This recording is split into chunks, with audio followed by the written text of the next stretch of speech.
দর্শক আমন্ত্রণ যমুনার বিশেষ আয়োজন ডক্টর সলভ কর অনুষ্ঠানে আপনাদের স্বাস্থ্য বিষয়ক নানা প্রশ্ন আর সেসবের তাৎক্ষণিক সমাধান নিয়ে আমাদের এই আয়োজনে থাকছেন দেশ বরেণ্য আর আধুনিক চিকিৎসা বিজ্ঞানের দক্ষ চিকিৎসকরা। এই পর্যায়ে আজ আমাদের আলোচনার বিষয় শিশু ডায়রিয়া। আলোচনার জন্য আমাদের সঙ্গে অতিথি হিসেবে আছেন অধ্যাপক ডক্টর সায়েদা আনোয়ার, শিশু বিভাগ, আদ্দিন মেডিকেল কলেজ, এবং উনি প্রাক্তন বিভাগের প্রধান, শিশু বিভাগ, ঢাকা মেডিকেল কলেজ হাসপাতাল। পুরো অনুষ্ঠান জুড়ে সাথে আছে আমি ডক্টর আবু সাইদ শিমুল। দর্শক, আজকে আমাদের আলোচনার বিষয় শিশুর ডায়রিয়া।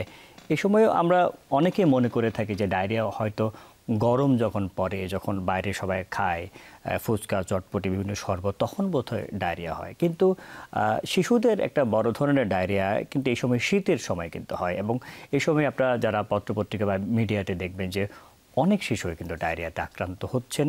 শিশুদের ডায়রিয়া কেন হয়, এটা থেকে বাঁচার উপায় কী, এবং শীতকালে ডায়রিয়াটা আসলে আলাদাভাবে কি কি এই সময় আমাদের সাবধানতা অবলম্বন করতে হবে, এই সব বিষয় নিয়ে আলাপ করার জন্য আমাদের সাথে অতিথি হিসেবে আছেন অধ্যাপক ডক্টর সায়েদা আনোয়ার। আপনাকে স্বাগত আমাদের অনুষ্ঠানে। আপনাকেও ধন্যবাদ আমাকে আমন্ত্রণ করার জন্য, যমুনা টিভিকেও ধন্যবাদ। আচ্ছা, এই যে শীতের সময়ে তো আমরা সকলেই জানি যে গরমে ডায়রিয়া হয়, কিন্তু শীতের সময়ে শিশুদের বিশেষ করে একটা ডায়রিয়া হয়। এই ডায়রিয়াটা আসলে হওয়ার কারণ কি?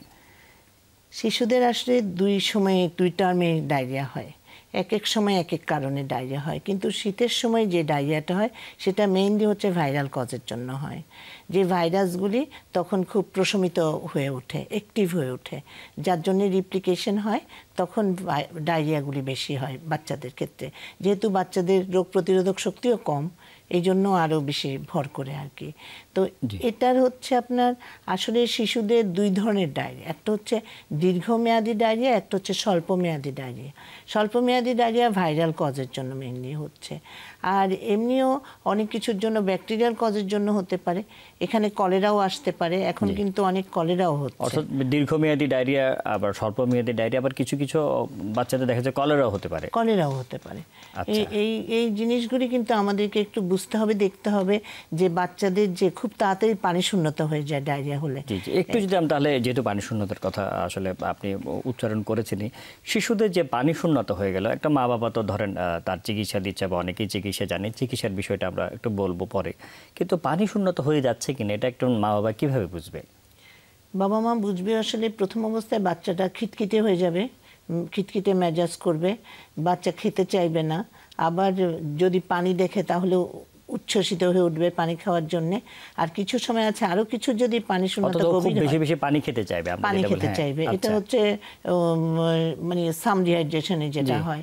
আর যখন একটু আরো বেশি পানি শূন্যতা হয়ে যাবে তখন একটু নেতিয়ে যাবে, এমন লেথার্জিক হয়ে যাবে, শুয়ে থাকবে, বাচ্চা খেতে চাইবে না, বমি করবে, হ্যাঁ, পেট ব্যথা করবে, এই ধরনের জিনিসগুলি হবে। প্লাস হচ্ছে চোখটা গর্তে দেবে যাবে, স্কিনটা ঢিলা হয়ে যাবে, ইলাস্টিসিটিটা একদম ঢিলা হয়ে যাবে। এই যে ডায়রিয়া হলে প্রাথমিকভাবে বাসাতে মা বাবাদের কি করণীয়?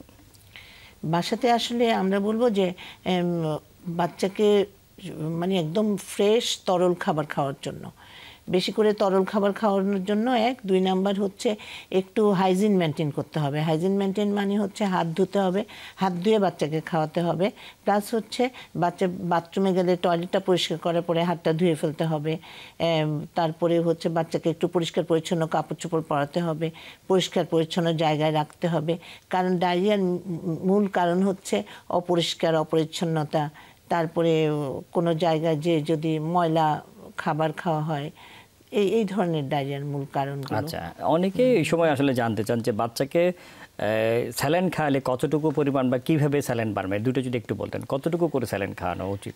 আসলে বাচ্চাকে আমরা বলি যে 2 বছর বয়স পর্যন্ত 50 থেকে 100 ml প্রত্যেকবার পাতলা পায়খানা হওয়ার পরে, আর 2 বছর বয়স থেকে 10 বছর বয়স পর্যন্ত 10 থেকে মানে 100 থেকে 200 ml প্রত্যেকবার পাতলা পায়খানা হওয়ার পরে। 10 বছর পরে যতটুক খেতে পারে ততটুক খাবে, কিন্তু এতে মারা কিন্তু বুঝতে পারে না। ফলে হচ্ছে এখন একটু সোজা নিয়মে, যেমন 8 কেজি ওজন 8 চামচ করে খাওয়াবেন। যত কেজি তত চামচ, যত কেজি তত চামচ করে খাওয়াবেন। আচ্ছা, এই যে বানানোর নিয়মটা কি আসলে? আমাদের বড়দের তো একরকম ভাবে বানাই, শিশুদের ক্ষেত্রে স্যালাইন বানানোর নিয়ম কি? শিশুদের ক্ষেত্রে একই নিয়ম, সেটা হচ্ছে 500 ml পানির মধ্যে এক প্যাকেট স্যালাইন গুলায় যতক্ষণ পর্যন্ত 12 ঘন্টা পর্যন্ত রাখা যায় বাইরে। এখন 12 ঘন্টার মধ্যে যতটুকু খায়, যতটুকু ওর দরকার ততটুকু খেলো, তার পরিমাণটা ফেলে দেওয়া পরে 12 ঘন্টা পরে। আর একটা কথা হচ্ছে বাচ্চা যদি খেতে না পারে, যদি থেকে যায়, সেটা ফেলে দিতে হবে, সেটা 12 ঘন্টা পরে ফেলে দিতে হবে, সে আবার তৈরি করতে হবে। জি। আচ্ছা, এই যে অনেক সময় শীতের সময় তো দেখা যাচ্ছে যে বাচ্চাদের অনেকে মনে করে থাকেন যে এই স্যালাইন খাওয়ালে তো ঠান্ডা লেগে যেতে পারে, সেই ক্ষেত্রে কি স্যালাইনটাকে একটু গরম করে নেওয়া যাবে কিনা? না, আমরা এটা গরম করে, আমরা নর্মাল পানিতে বলি, নর্মাল টেম্পারেচারের পানিতে, একটু কুসুম গরম পানিতে করতে পারে, কিন্তু বেশি গরম না। জি জি। এই যে মা বাবার খাবার নিয়ে আবার অনেকে প্রশ্ন করে, যে অনেকে বলে থাকেন মা এটা খেতে পারবে না, ওটা খেতে পারবে না। মায়ের খাবার কি, আবার এই সময় শিশুদের খাবার কি, এই দুটো বিষয় নিয়ে আমরা আলাপ করবো একটি বিরতির পর ডক্টর সাউন্ড কল অনুষ্ঠানে আপনাদেরকে আবারও স্বাগত জানাচ্ছি। আজকে আমাদের সাথে অতিথি হিসেবে আছেন অধ্যাপক ডক্টর সায়েদা আনোয়ার, এবং আমরা আলাপ করছি শিশুর ডায়রিয়া নিয়ে। আমরা বিরতির আগে আসলে বলছিলেন যে খাওয়ার একটা বিষয়, দুটো এখানে বিষয়, যে শিশুকে এই সময় কি খাওয়াবে। অনেকে বলে থাকেন যে বাচ্চা যখন আসলে স্যালাইন খেতে চায় না, তাকে কি জুস দেওয়া যাবে কিনা, কোক দেওয়া যাবে কিনা, কারণ অনেক বাচ্চা দেখে যে খেতে চায় না, একটু যেহেতু একটু লবণাক্ত, অনেকে আবার ফল খাওয়াতে চায়। এই বিষয়গুলি যদি একটু বলতেন, শিশুর খাবারের সময় কেমন হবে? খুব সুন্দর প্রশ্ন। এটা আসলে মারা সবসময় এই কথাটা জিজ্ঞেস করে, কিন্তু আমার কথা হচ্ছে যে মারা যদি পারে তাহলে স্যালাইন খাওয়ানোর জন্য অথবা ডাবের পানি খাওয়াতে পারে, ভাতের মাড় দিতে পারে, তারপর চিয়ার পানি খাওয়াতে পারে, এগুলো হচ্ছে অল্টারনেটিভ খাবার। কিন্তু আমি বলবো যে ফলের জুস না দেওয়ার জন্য, কোক যেন না দেয়, এতে কিন্তু গ্যাস্ট্রিক ইরিটেশন হয়, আরও বেশি ডায়রিয়া হওয়ার সম্ভাবনা থাকে, বমি হয়। এই জন্য আমরা বলবো যে খালি পেটে ফল বা ফলের রস না দেওয়ার জন্য এই সময়টায়। এটা তো গেলে তরলের খাবার, কিন্তু ওটা শুধু তরল না, অন্য পুষ্টিও দরকার। এই সময় ভাত, মাছ, মাংস, ডিম এগুলি কি খেতে পারবে কিনা? আসলে সবই খেতে পারবে, কিন্তু আমরা এক্সট্রা বলি যে কাঁচকলা, গ্রিন ব্যানানাটা খুব ভালো বাচ্চাদের জন্য। কাঁচকলা লবণ দিয়ে সিদ্ধ করে 2 চামচ করে দিয়ে 3 থেকে 4 বার করে যদি খায়, আর কাঁচকলা, মুরগির মাংস আর চাল দিয়ে খিচুড়ি রান্না করে, ওখানে যেন আপাতত ডাল না দেয়, ডালটা না দিয়ে যদি কাঁচকলা খিচুড়িটা দেয়, তাহলে কিন্তু বাচ্চার পুষ্টিও হয়, 3 বেলা খাওয়ালে বাচ্চার কিন্তু বাথরুমটাও ধরে যাবে। আচ্ছা, এটা তো গেলে একটা বাচ্চার খাওয়ার বিষয়। এটা মা বাবাদের আসলে, বিশেষ করে মায়ের খাবার আসলে কি এই সময়? মায়ের আসলে, হ্যাঁ, মারা সবসময় জিজ্ঞেস করে যে আমি খেতে পারবো তো, আমি কি খাবো বলেন। তো এটা আপনি খুব সুন্দর প্রশ্নই করেছেন, যে মারা আসলে, মাদেরকে আমরা বলি যে সব কিছুই আপনি খেতে পারবেন, আপনার খাওয়ার উপরে কোনো কিন্তু বাচ্চার খাওয়ার সাথে কোনো ইয়ে নাই, বাচ্চার পাতলা পায়খানার সাথে কোনো রিলেশন নাই, এবং আপনার দুধের মধ্যে কিন্তু কোনো জীবাণু যাচ্ছে না, দুধটা হচ্ছে স্টেরাইল, এটাই আমরা বলে দেই। আচ্ছা, এই আরেকটা বিষয় যেটা উঠালেন, এই যে অনেকে বলে থাকেন যে বুকের দুধ এই সময় কি খাওয়ানো যাবে কিনা ডায়রিয়া হলে? অনেকে বলেছেন বুকের দুধ খেলে কি বেড়ে যেতে পারে কিনা ডায়রিয়া? এটা আসলে ভুল ধারণা। বুকের দুধ খাওয়াতেই হবে, বুকের দুধ খাওয়ালে বাড়বে না, বুকের দুধ চালিয়ে যেতে হবে। তার জন্য কিন্তু অনেক মারা, কিন্তু আমাদের অনেক বিশেষজ্ঞরা, অনেক ডাক্তার এমনি নর্মাল যাদেরকে দেওয়া হয়, তাদের ওই যে ল্যাকটোজ ফ্রি মিল্ক দিচ্ছে, কিন্তু এটা আসলে ঠিক না। বাচ্চাদের এই দুধ খেয়েই কিন্তু আস্তে আস্তে সেলফ লিমিটিং, এটা একটু ল্যাকটোজ ইনটলারেন্স হয়, কিন্তু খুব অল্প সময়ের জন্য, সেটা আবার নিজে নিজে ভালো হয়ে যায়, 4-5 দিন পরে ভালো হয়ে যায়। আরেকটা বিষয়, মা বাবারা বলে থাকে যে স্যালাইন যেহেতু বাচ্চা খাচ্ছে না এবং সে তো বুকের দুধ খাচ্ছে, অনেক মা বাবা এসে বলেন যে উনি স্যালাইন খাচ্ছেন, যে মা স্যালাইন খেলে হবে কিনা? মা তো জিজ্ঞেস করে এটা, আমরা দেখি যে বলেছেন আমি স্যালাইন খাচ্ছি, কিন্তু মা স্যালাইন খেলে হবে না, বাচ্চাকেই স্যালাইন খাওয়াতে হবে। আর বাচ্চাকে আমি বলবো যে অতিরিক্ত স্যালাইন যাতে না খায়, অতিরিক্ত স্যালাইন খাওয়াতেও কিন্তু সমস্যা আছে। তো তখন কিন্তু সোডিয়ামের ইয়েটা বেড়ে যায়, কন্টেন্টটা বেড়ে যায়, যার ফলে নাকি ডিসইলেক্ট্রোলাইটিমিয়া বলে একটা জিনিস হয়, হাইপারনেট্রিমিক কনভালশন, খিঁচুনি হতে পারে, হ্যাঁ, পেটটা ফুলে যেতে পারে।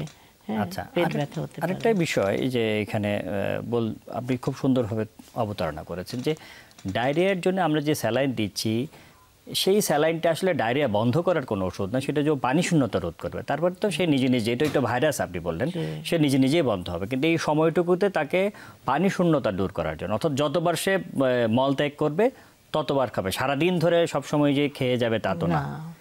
এবং অন্য পুষ্টিকর খাবারটা তাকে দিতেই হবে।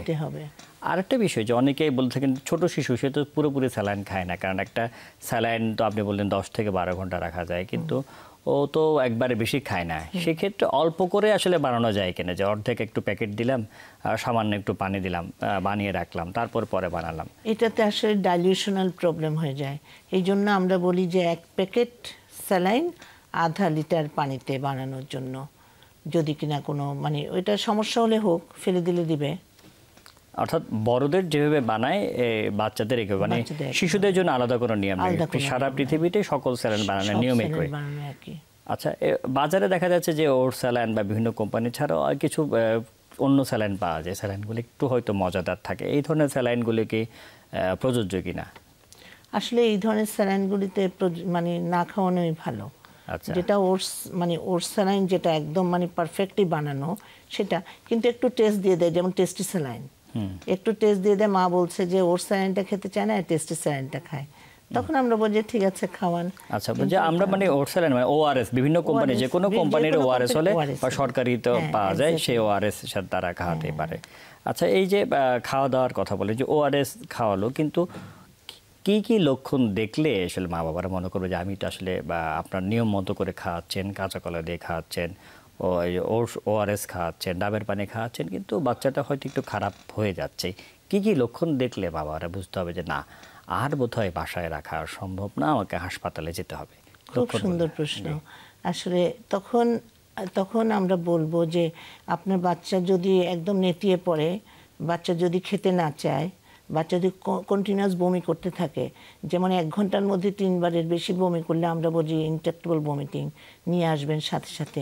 তারপরে প্রস্রাব বন্ধ হয়ে যাওয়া, পেট ফুলে যাওয়া, তার পেটে ব্যথা করা, তারপরে হচ্ছে পায়খানা দিয়ে রক্ত যাওয়া এবং ঘন ঘন পার্জিং হওয়া, হ্যাঁ 15 ml পার কিলো পার আওয়ারের বেশি হওয়া, ঘন ঘন পাতলা পায়খানা হওয়া এবং যতটুকু পাতলা পায়খানা হচ্ছে তার চেয়ে কম ওআরএস খাওয়াচ্ছে, যার জন্য ডিহাইড্রেশনটা ডিপেন্ডিং হচ্ছে, স্কিনটা একদম লুজ হয়ে যাচ্ছে। আচ্ছা আচ্ছা, এইগুলি দেখলে আমরা বলবো যে না আর আসলে বাসায় আমরা বলবো বাসায় রিস্ক নেওয়া উচিত না, যত দ্রুত সম্ভব আমরা হাসপাতালে যেতে হবে, সেখানে হয়তো আইবে বন্যা কিছু দিবে। খুবই সুন্দরভাবে বলছেন। আরেকটা বিষয় যে এই যে এতক্ষণ তো আমরা চিকিৎসা সম্পর্কে বললাম, কীভাবে আপনি নির্ণয় করবেন বললেন, কিন্তু প্রতিরোধের তো একটা বিষয় রয়েছে যে না হওয়ার জন্য আমাদের কি কি করতে হবে, এই বিষয়ে আমরা আলাপ করবো একটি বিরতির পর। পড়ছি শিশুর ডায়রিয়া নিয়ে আমরা খুব সুন্দরভাবে আলাপ করছি। আপনি ইতিমধ্যে যারা আমাদের সাথে আছেন যে বাচ্চার ডায়রিয়া আপনি কীভাবে বুঝবেন, ঘরোয়াভাবে কী করবেন এবং কি কি খাওয়াবেন, স্যালাইন কীভাবে খাওয়াবেন, কিন্তু প্রতিরোধ কিন্তু একটা বড় বিষয়, সেই সম্পর্কে আমরা আলাপ করছিলাম। অধ্যাপক সাইদা আনোয়ার একটু যদি বলতেন কি কি আসলে নিয়ম মেনে চলতে হবে যে ডায়রিয়া যাতে না হয় তার জন্য। এই সুন্দর প্রশ্ন। আসলে ডায়রিয়া যখন ভাইরাল ডায়রিয়া হবে তাহলে কিন্তু এটা এয়ার এন্ট্রি করে, এতে কোনো প্রতিরোধ করা যাবে না। কিন্তু এমনি যেটা ডায়রিয়া, যেমন হাত ধুতে হবে, হাত ধোয়া হচ্ছে ফার্স্ট অ্যান্ড ফরমোস্ট। হাত ধোয়াতে কিন্তু অনেক অংশে ডায়রিয়ার পার্সেন্টেজটা কমে যায়। তারপরে হচ্ছে আমরা বলি যে প্রপার ওয়েতে হাত ধোয়া, এমনি করে সামান্য করে না। আমরা করোনার সময় আমরা বুঝে গিয়েছি কীভাবে হাত ধুতে হয়, হ্যাঁ সেইভাবে আমাদের বিশ্ব স্বাস্থ্য সংস্থার অনুসরণ করে হাত ধুলে ভালো থাকবে। জি, যা বলছিলেন। তারপরে হচ্ছে সব একদম খাবারটা যেন মানে একদম ফ্রেশ হয় আর কি, বাসি খাবারটা দেওয়া যাবে না, কারণ আমাদের দেশ এমনিতেও গরমের দেশ, একটু বাইরে রাখলেই কিন্তু একটু নষ্ট হয়ে যায়। তারপরে হচ্ছে বাইরের খাবার, বাইরে যে পানিগুলা পাওয়া যায় কাঁচা পানি, এই বাচ্চাদেরকে নিয়ে যে বাইরে যায়, ঢাকার বাইরে যাচ্ছে অথবা অন্য বাইরে স্কুল থেকে বের হলে তো দেখা যাচ্ছে হ্যাঁ যে ফুচকা খাচ্ছে বা ইয়া খাচ্ছে, ওখানেও তো পানি, ফুচকা চটপটি এগুলি আসলে একটু বাচ্চাদেরকে না দেওয়াই ভালো আর কি। দিবে কখন মানে হঠাৎ হঠাৎ করে দিবে না তা না, তবে এগুলি তো বিভিন্ন দোকানে আজকাল তো উন্নত হয়েছে, ঢাকা শহর কিছু তো পাওয়া যায়। হ্যাঁ, ফ্রেশ বানানো হয় বা ঘরেও বানানো ঘরে বানিয়েও দিতে পারা যায়। এগুলো একটু এড়িয়ে চলতে হবে। কোনো টিকা কি রয়েছে কিনা যে ডায়রিয়ার জন্য? এটা খুব ইম্পর্টেন্ট। ডায়রিয়ার আসলে রোটাভাইরাস ডায়রিয়ার জন্য টিকা বের হচ্ছে, আর কলেরার জন্য টিকা। এটা কোন সময় আসলে দিতে হয় যে টিকা যদি দিতে চায়? রোটাভাইরাস ডায়রিয়ার টিকাটা আসলে 1.5 মাস বয়স থেকেই শুরু করতে হয়। এটা 6 মাসের মধ্যেই কমপ্লিট করে ফেলতে হয়। আচ্ছা, আর কলেরার টিকাও দেওয়া যায়। আচ্ছা, এই দুগুলি টিকা দিলে কিছুটা আসলে কমে আসবে। পুরোপুরি প্রতিরোধ করা যাবে তা না, কিন্তু কিছুটা হওয়ার প্রবণতাটা কিছু কমবে। কিন্তু আমরা যেটা জোর দিতে চাই যে বিশুদ্ধ খাবার, বিশুদ্ধ পানি এবং সুস্থ এবং স্বাস্থ্যকর জীবনযাপন, এগুলো বিশেষ করে নখ ছোট রাখা, এই জিনিসগুলো এবং খাওয়ার আগে হাত ধোয়া, পার্সোনাল হাইজিন। আমাদের দেশ তো আসলে জনবহুল দেশ, এখানে আসলে হাইজিন মেনটেন করাটা খুব টাফ। আর সবসময় সবাই যে একেবারে বাসায় যে খাওয়া দাওয়া করানো যায় তা না। একটা যদি, যেহেতু হঠাৎ করে আমার এখন মনে পড়লো যে অনেক বাচ্চাকে তো মা বাবাদের যারা কর্মজীবী মা, তাদেরকে তো ডে কেয়ার সেন্টারও দিতে হয়। সেক্ষেত্রে আসলে কি কোনো আলাদা সাবধানতা অবলম্বন করতে হবে? সেক্ষেত্রে দিতে হবে, একটা বিশুদ্ধ পানির বোতল দিয়ে রাখতে হবে, যেন বাচ্চাকে ওখানকার পানি না খাওয়ায়। অথবা ওখানে যদি পানি ভালো থাকে তখন মাকে একটু দেখতে হবে যে ওখানে পানি ভালো কিনা। আর একটু হাত ধুয়ে খাওয়াতে বলতে হবে। ওদেরকেও বলে দিতে হবে যে বাচ্চাটাকে যেন হাত ধুয়ে, ওখানেও একটু ইনস্ট্রাকশন দিয়ে দিতে হবে যেন সব বাচ্চা তো থাকে, সবাইকে যেন হাত ধোয়ায়, সবাইকে যেন হাত ধুয়ে খাওয়ায়। এইভাবে পরিষ্কার পরিচ্ছন্নতা যেন বজায় রাখে, টয়লেটের পরে যেন হাত ধুয়ে ফেলে। আচ্ছা, আমরা ডায়রিয়া তো হলে কিন্তু অনেকে মনে করে থাকে যে কৃমির কারণেও কি ডায়রিয়া হওয়ার কোনো সম্ভাবনা আছে কিনা? হ্যাঁ, কৃমির কারণেও ডায়রিয়া হয়। অনেক সময় অ্যান্টিবায়োটিকা এমনিও কৃমিতে ডায়রিয়া হয়। আচ্ছা, যে কৃমির ওষুধ আসলে কখন থেকে খাওয়ানো উচিত? কৃমির ওষুধটা আসলে আমরা বলি যে এখন 1 বছর পর থেকে খাওয়ানো উচিত। আগে বলা হতো 2 বছর পরে। এখন আমরা বলি যে 1 বছর পর থেকে, যেহেতু আমাদের দেশের পার্সোনাল হাইজিনটা মেনটেন হয় না, 3 মাস পর পরও খাওয়াতে পারে। আচ্ছা, মানে যেটা সরকার তো 6 মাস পর পর খাওয়ায়, কিন্তু কেউ যদি মনে করে তার বেশি হয় 3-4 মাস পর, ওটা হচ্ছে স্পেশালিস্ট অবশ্যই একজন বিশেষজ্ঞ চিকিৎসক যদি মনে করে 3 মাস পরও তাকে কৃমির ওষুধ দেওয়ানো যায়। কৃমির ওষুধ একটা তো যখন খাবে তখন কি পরিবারের সকলে মিলে খাওয়া উচিত নাকি শিশুই শুধু খাবে? সবাই মিলে খাওয়া উচিত। আচ্ছা, কৃমির ওষুধ খাওয়ানোর কি কোনো আসলে নির্দিষ্ট কোনো ঋতু রয়েছে কিনা, যে এটা গরমে খেতে হবে বা শীতে খেতে হবে, এমন কি কিছু রয়েছে কিনা? আসলে এটা সবসময় মারা বলে যে বেশ গরম পড়ছে এখন না খাওয়াই, এটা আসলে ঋতু ভেদে হয় না। এটা সবসময় খাওয়ানো যেতে পারে, কিন্তু অনেকে বলে যেহেতু তখন গরমে হয়তো কোনো সমস্যা হলে, অন্য কারণে সমস্যা হচ্ছে, তখন কিন্তু ডাক্তারের দোষ হয়ে যাবে যে না, এই তো ডাক্তার সাহেব বলছে যে তার জন্য একটু বেশি গরম পড়লে না দেওয়াই উচিত। এই যে ডায়রিয়া যখন চলে, ধরেন একেবারে একুইট অবস্থায়, তখন কি কৃমির ওষুধ খাওয়ানো যাবে কিনা? না, এটা খাওয়ানো যাবে না। আচ্ছা, ওই সময় আমরা বলছি কৃমির ওষুধ না খাওয়ানো ভালো। আমরা আসলে ডায়রিয়া সম্পর্কে জানলাম, শেষ মুহূর্তে যেহেতু সময় ছিল কৃমি সম্পর্কেও জানলাম। অধ্যাপক ডক্টর সায়েদা আনোয়ার, এতক্ষণ আমাদের সাথে থাকার জন্য আপনাকে অসংখ্য ধন্যবাদ। আপনাকে অনেক ধন্যবাদ, যমুনা টিভিকেও ধন্যবাদ। দর্শক, আপনারা শুনছিলেন অধ্যাপক ডক্টর সায়েদা আনোয়ার খুব সুন্দরভাবে যে ডায়রিয়ার যে লক্ষণগুলির কথা বললেন, খাবারের কথা বললেন, সবশেষে প্রতিরোধের কথা বললেন। আমরা জানি যে প্রতি বছর কিন্তু অনেক শিশুই কিন্তু শুধুমাত্র ডায়রিয়া, যার চিকিৎসা এত সহজ, তাতেও কিন্তু মারা যাচ্ছে। সেজন্য কিন্তু আমাদের সচেতনতার বিকল্প নেই। আমরা সকলেই সচেতন থাকি, আমাদের শিশুরা ডায়রিয়া সহ সকল রোগ থেকে মুক্ত থাকুক, এই কারণে আজকের মধ্যে বিদায় নিচ্ছি। আল্লাহ হাফিজ।